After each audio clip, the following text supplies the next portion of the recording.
By the way, The next question I have for you, Mr. Mayor, is your currently proposed budget spends $11 million more than the city receives. What are you planning to do for the coming fiscal year, the 2012 fiscal year, to reduce expenditure even if this budget, let's say, passes? well, Mr. Liss, I believe I just answered that question previously. You're asking the same question again. I'll go over it I'd like to again. hear some budget numbers. I'll instead go of over it saying again with you, generalities. Mr. Liss. Okay, go ahead, Mr. Liss. Go ahead. I'd like to hear some numbers. I'd like to hear how we're going to go from this $11 million structural deficit to zero.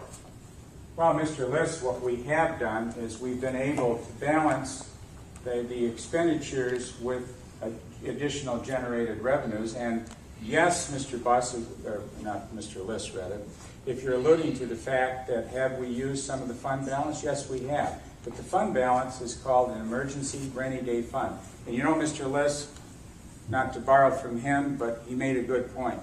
Ultimately, right now we have tough economic times, so we have several choices. One of the choices, Mr. Liss, you're right, is I could have pushed for a tax increase. I chose not to push for a tax increase because of the severe economic hardships that our residents have, and frankly also because the council decided a 0.9 was not acceptable last year.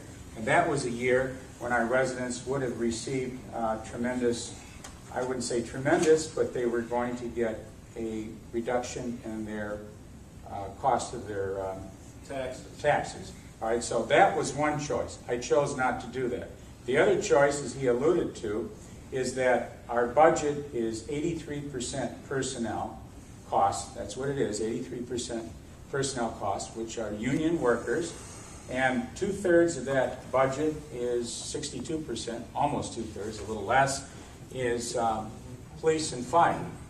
So one of the things that it sounds like you're alluding to, which I chose not to do, would be to lay off public safety workers. Since 2/3 of our workers are union workers, well, they're all union workers, 2/3 of those workers are public safety, I chose not to lay off police and fire. I think they're very important. Now, I can say this, that in our fire department under Skip McAdams, we have generated about $2 million in billing, and so we've been able to maintain a lot with the fire department because of Skip McAdams.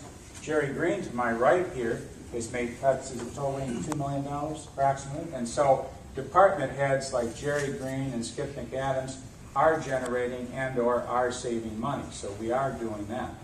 But the choice, again, let me go back. No, Mr. Liss, I'm not done. You know, Mr. Fouts, you go on for 10 minutes at a time. Mr. Liss, I know, but for you, I have to go on for 10 minutes because it takes that long to penetrate the brain. I'm saying that it's either, the choices are either, Mr. Liss,